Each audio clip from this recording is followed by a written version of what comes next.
I'm here to talk about success.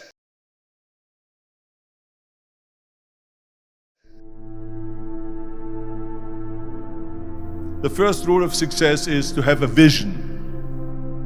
You see, if you don't have a vision of where you go, and if you don't have a goal where you go, you drift around and you never end up anywhere. I mean, as you know, I was born in 1947 in Austria after the Second World War. So I was very fortunate that I stumbled onto my vision. And I didn't really like Austria when I grew up. I couldn't wait to get out of there. I couldn't see myself becoming a farmer or a worker in a factory or anything like that. Even though my parents wanted me to stay there and have a normal life. But that was their vision, not mine. My vision was totally different. I felt that I was born for something special, for something unique, for something big. And then one day I went to school. I remember I was 11 years old.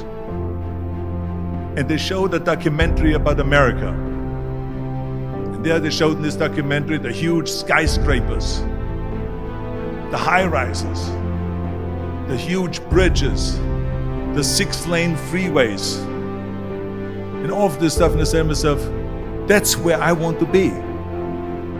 I don't want to be around here with these little farmhouses and these little buildings. I want to be in America. One day after school, I walked by a store in Graz. So I went inside and I looked around, and then I saw a magazine. I saw a bodybuilding magazine that had Reg Park on the cover. Reg Park was then a 3-time Mr. Universe. And I saw him on the big screen as Hercules. I read that and I said to myself, wow, this is the blueprint for my life. This is exactly what I want to do. I want to become a bodybuilding champion just like Reg Park.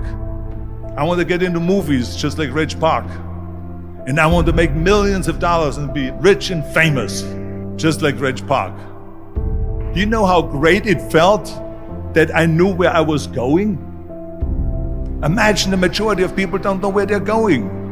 I knew where I was going, that I'm going to become this bodybuilding champion just like him.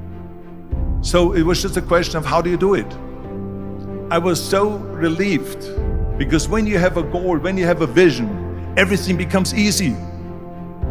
So people always ask me, when they saw me in the gym in the pumping iron days, they say, why is it that you're working out so hard? 5 hours a day, 6 hours a day, and you have always a smile on your face.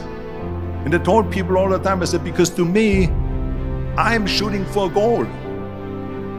In front of me is the Mr. Universe title. So every rep that I do gets me closer to accomplishing that goal, to make this goal, this vision turn into reality. Every single set that I do, every repetition, every weight that I lift will get me a step closer to turn this goal into reality.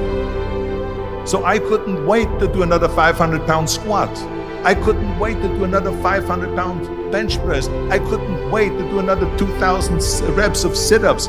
I couldn't wait for the next exercise. With the age of 20, I went to London and I won the Mr. Universe contest as the youngest Mr. Universe ever. And it was because I had a goal. So let me tell you something, visualizing your goal and going after it makes it fun. You got to have a purpose no matter what you do in life. You got to have a purpose. 74% hate their job in America. Now there is not much different when you come to Europe. The majority of people don't like what they're doing, because they're really not doing it because they didn't have a goal and they followed this goal. They just aimlessly drift around, and then all of a sudden there's a job opening, so they get that job because you have to work. But then when you work, it's a chore. It's work. It's not fun. So if you think about, only a quarter of the people really enjoy what they're doing in life. That is unbelievable if you think about it. So I felt so blessed that I knew what I was doing. It's like a medical student that studies and knows he wants to become a doctor. You know where to go. And the same thing is also in politics. I remember that in politics, I had a very clear vision that I will be the leader of California. That's as far as I could go because I was not born in America, so I could not run for president. So being the governor of the fifth largest state,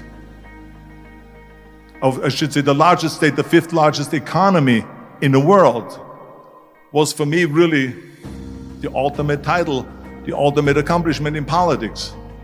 So even though people came up to me and says, why don't you go and run for something smaller, you're never gonna make it. I ran for governor, and then 2 months later I became governor of the state of California. Again, because I had a very clear vision what I'm gonna do with California. So that's rule number one, have a vision. Rule number two is, don't listen to the naysayers. Don't listen to the naysayers.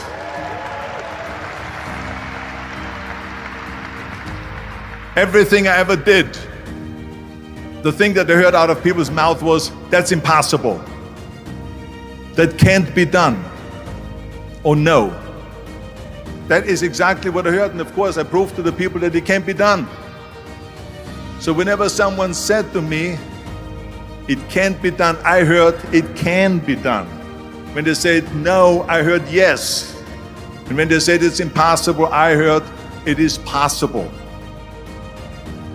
I'm a strong believer of what Nelson Mandela said, that everything is always impossible until someone does it. I said to myself, in bodybuilding, I worked out 5-6 hours a day. I'm going to do the same thing now for acting.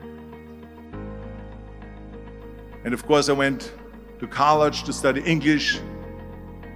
I studied the accent removal, acting classes, and all of this stuff, all day long. I worked and I worked and I worked. And within a short period of time, I made one movie called Hercules in New York, which of course went right into the toilet. But it didn't discourage me. I still had the same vision. And then all of a sudden I did Streets of San Francisco. I did Stay Hungry and Pumping Iron and The Villain. And then all of a sudden, a few years later, I'm doing Conan the Barbarian, and it was the #1 hit at the box office when it came out in the summer of '82. Think about that. And the director says, if we wouldn't have had his body, we would have had to build one. So all of a sudden, my body became an asset, not a liability. And the same thing was with Terminator. After we were finished filming Terminator, Jim Cameron said to the press, if Arnold wouldn't have had that accent and talked like a machine, I think the movie wouldn't have worked. So think about that.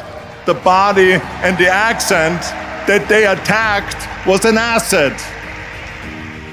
But I didn't listen to those losers. I didn't listen to them at all. It's just the reality of it is that you cannot listen to the naysayers. So this is a very important lesson for all of you. So when someone says, no, this is a stupid idea, you in your mind, you don't have to say it, but in your mind just say to yourself, you asshole. What do you know?